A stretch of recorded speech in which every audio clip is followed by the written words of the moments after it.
उस्ताद ज़ौक़ का मिसरा है कि दिल्ली वाला जरूर उस पे कि ज़ौक़ जाया नहीं, ज़ौक़ जा पाया नहीं दिल्ली की गलियां छोड़कर।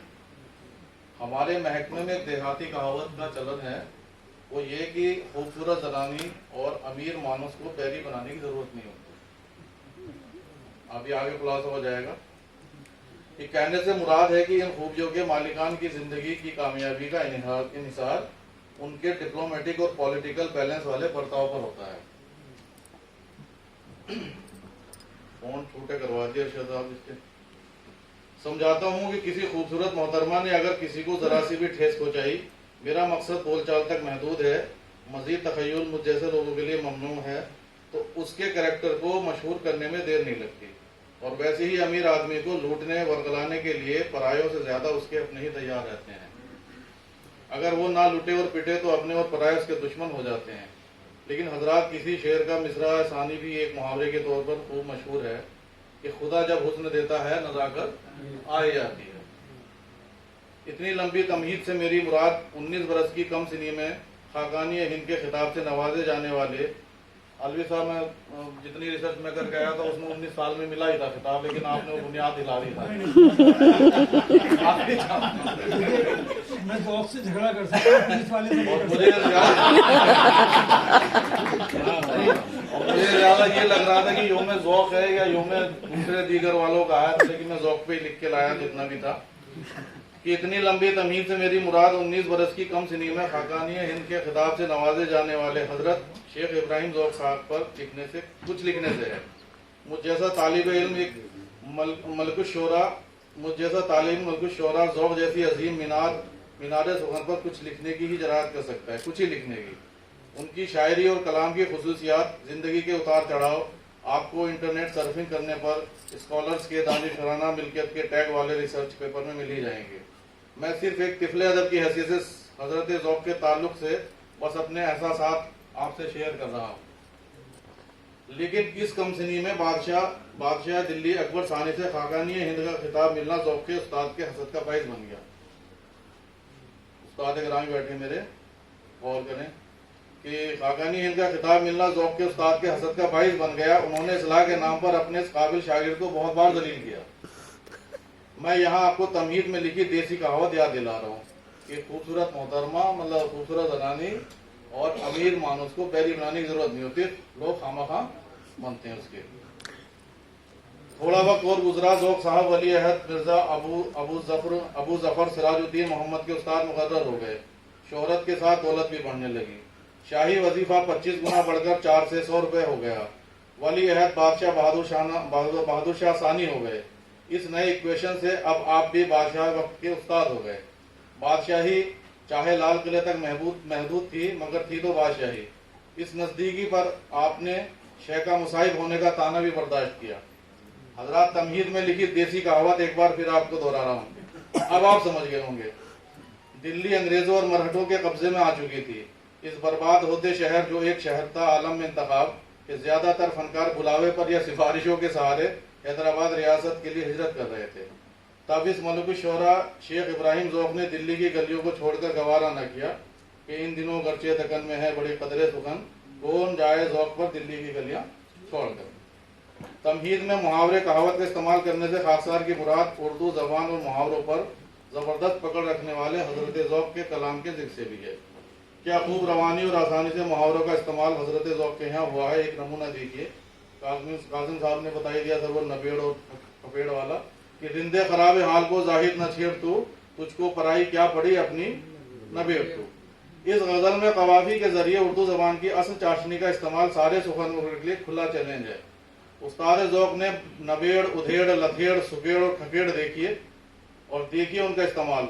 आहा हा आहा हा आहा हा। वैसे ये आहा हा आहा हा उनके शागिर्द अर्जुमन मुगल बादशाह बहादुर शाह जफर का है, लेकिन जबान की चाशनी आएगी तो उस्ताद से ही। इस गजल में कवाफी के जरिए हजरात, बात दरअसल यह है कि पिछले महीने अक्टूबर के वस्त में अंजुमन तरक्की उर्दू हिंद के दिल्ली शाख के सेक्रेटरी डॉक्टर इदरीस साहब का हुक्म हुआ कि खाकसार को उर्दू के मकबूल शायर उस्ताद ज़ौक़ के यहाँ उस्ताद ज़ौक़ के योम वफ़ात के मौके पर 19 नवंबर को अंजुमन के बैनर तले होने वाले तरही मुशायरे में ज़ौक़ की ज़मीन में अपना कलाम बतौर शायर पढ़ना है। इम्तहान की बहुत सख्त घड़ी आन पड़ी थी। अभी तो बतौर शायर ज़मीन में सुखन पर पांव जमाए हुए कुछ दिन ही हुए हैं और अब तक तो थोड़ा बहुत टूटा फूटा कलाम ही हो पाया है, जिस पर आपकी मोहब्बतों के ज़रिए थोड़ी बहुत पूछ होने लगी है। लेकिन तरही कलाम, और वो भी उस्ताद ज़ौक़ की ज़मीन में, तो यह खुदा बहुत दूर की बात ठहरी।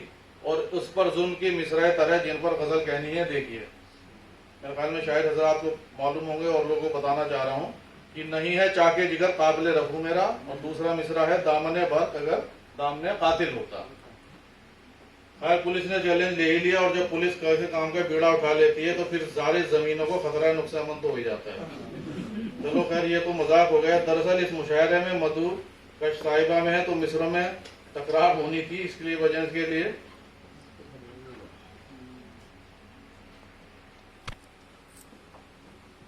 मिसरे अलग अलग बांट दिए गए। आपसी तकरार ज़ौजियत में मुश्किल जमीन के मिसरे कश साहिबा के हिस्से में आते हैं। मैं तो वहां भी आसान और छोटी बहर की पतली गली पकड़कर थाने निकल लेता हूँ। जाहिर है मैंने कदर आसान मिसरा छाट लिया कि दामने वक्त अगर दामने कातिल होता, मगर भाई साहब ये दामन दिखने में ही आसान लगा था। पसीना कई बार सर से पांव जिस्म के वस्ती हिस्सों पर ठहर कर पहुंचा। वह मुश्किल तमाम गजल तमाम छूट गई। लेकिन इस बहाने उस्ताद ज़ौक़ को खूब खंगाल खंगाल कर पड़ा। बहुत सी यादें जो बिसर गई थी याद आ गई। ये भी याद आ गया कि हजरत ज़ौक़ का मज़ार कहीं नबी करीम में वाक़ है। ख्वाहिश जाग उठी के खाकानी हिंद मलिक शोरा की मज़ार पर हाजिरी लगाई जाए। छोटे भाई मोहम्मद अनस फैजी को जिम्मा सौंपा गया कि वो मज़ार ज़ौक़ को लोकेट करके रखें। किसी दिन ज़ियारत को चलेंगे। ये किसी वाला दिन आज नहीं कल चलेंगे वाले ढंग से बढ़ता रहा और टलता रहा। मतलब कभी मैं नहीं तो कभी तुम नहीं। फिर ये किसी वाला दिन 11 नवंबर को फिक्स हो गया। ओह, इस दिन तो कश साहिबा का योम विलादत था। स्पेशल छुट्टी मिली थी, लेकिन शौक़ दीदार मज़ार ज़ौक़ की वजह से जाने की इजाज़त मिली गई। सुबह के वक्त तुर्कमान गेट से अनस साहब को उठाया गया और तलाश मज़ार ज़ौक़ में खुतब रोड नबी करीम थाने के नज़दीक पहुँच गए। यहाँ तक अनस साहब मुतमईन थे कि बस 5 मिनट में मज़ार तक पहुँच जाएंगे। उनको पुरानी दिल्ली वाले होने के फ़ख्र के साथ गूगलीय ज्ञान पर भी यकीन कामिल था। गूगल मैप्स ने पहली गली तक तो बहुत यकीन के साथ हमको बताया कि हमारी मंजिल मकसूद बस 5 मिनट पर है, मगर तेल वाली गली में जीपीएस से कम 10 बार नाकामयाब हो गया। हम तेल वाली गली में तकिया मीर गल्लू के चक्रियों में यूं ही गोल गोल चक्कर काटते रहे। फिर किसी भले आदमी ने बताया, हाँ किसी शायर वायर की मजार है तो सही। गूगल से किनारा कशी कर उस खिजरे वक्त के बताए मुताबिक मज़ार ज़ौक़ पर पहुंचे। हम दोनों ही 15-20 मिनट की इस खोज में परेशान हो गए थे। तालाबंद मज़ार के सामने जमे गंदे पानी और गंदगी को दरकिनार कर ताला खुलवाने के लिए केयर टेकर की तलाश में सामने एक दुकान पर पहुंचे। तभी 30-35 बरस के एक जवान शख्स ने बताया कि मज़ार की चाबी चौकीदार के पास है और वो सुबह सफाई करके दूसरी इमारत को जा चुका है। सफाई के जिक्र पर हम दोनों ने मज़ार पर फिर नजर सानी की। सरकारी सफाई पूरे तौर पर नुमाया थी। उसी जवान शख्स को मज़ार के गेट पर लगी संगी प्लेट पर उर्दू, हिंदी और अंग्रेजी में यादगार ज़ौक़ लिखे होने पर भी मज़ार में दफन आदमी का नाम नहीं मालूम था। इकबाल, गालिब वगैरह कई नाम उस भले बंदे के होंठों पर आकर रुक गए। फिर अनस ने उसको बताया कि ये ज़ौक़ साहब की मज़ार है, जो उस वक्त के मुगल बादशाह बहादुर शाह ज़फ़र के उस्ताद थे। कहते हैं आज ज़ौक़ जहाँ से गुजर गया, क्या खूब आदमी था, खुदा मग़फ़िरत करे। दिल्ली की गलियों को न छोड़कर जाने वाले अजीम शायर की दायमी आरामगाह का पता अब चिन्योट बस्ती मुल्तानी ढांडा पहाड़गंज नई दिल्ली है, जो कि बंटवारे के बाद गैर तकसीम पंजाब के चिन्योट और मुल्तान जिलों से आकर बसे हिंदुस्तानियों से आबाद है। आदमी हिजरत करके भी अपने वतन को याद रखता है। वतन से बिछड़ने की इस खलिश को आप इन बस्तियों के अलावा दिल्ली में बसे अन्य इलाकों जैसे गुजरांवाला टाउन, डेरावाल नगर, छंग अपार्टमेंट्स वगैरह के नामों में भी महसूस कर सकते हैं। मेरे साथ शायद अनस ने भी महसूस किया कि अपनी ज़िंदगी को शायरी की पूरी आबोताब से जीने वाला उस्ताद शायर कितने सुकून से बिना किसी तकल्लुफ़ के सो रहा है कि आसपास के लोगों को उसके बारे में कुछ मालूम ही नहीं। वरना नामचीन शायरों को उनके नामों की अकेडमियों के माफ़ करना है भाई, ये जुमला थोड़ा अलग है। वरना नामचीन शायरों को उनके नामों की अकेडमी के कारकुनान साल में कम से कम 2 बार आकर तकलीफ तो दे ही देते हैं।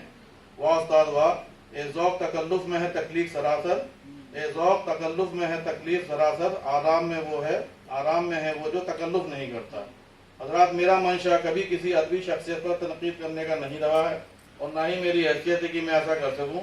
मैं कहना चाहता हूं कि उर्दू अदब के कुछ नक्काद हजरात ने उनकी शायरी पर सवालिया निशान लगाए हैं, लेकिन मुझे ये बात यहाँ लिखना ज़रूरी लगती है कि तमाम चश्मक के बावजूद गालिब को भी कसीदा निगारी के हवाले से ज़ौक़ को पूरा शाहिद तस्लीम करना पड़ा था। हम दोनों ने उस मुकफ़िल अहाते से मुतल्लिक़ दोनों फ़राइज़, नंबर 1 फातिहा पढ़ना और दूसरा मुख्तलिफ ज़ावियों से फ़ोटो लेना अंजाम दिए और भारी दिल से वापस हो लिए। हज़रत शेख इब्राहिम ज़ौक़ के शेर, जो कि दिल्ली वालों से एक शिकायत है के साथ खुदा हाफिज़, कि तुम भूल कर भी नहीं याद करते हो कभी, कि तुम भूल कर भी याद नहीं करते हो कभी, हम तो तुम्हारी याद में सब कुछ भुला चुके। बहुत बहुत शुक्रिया।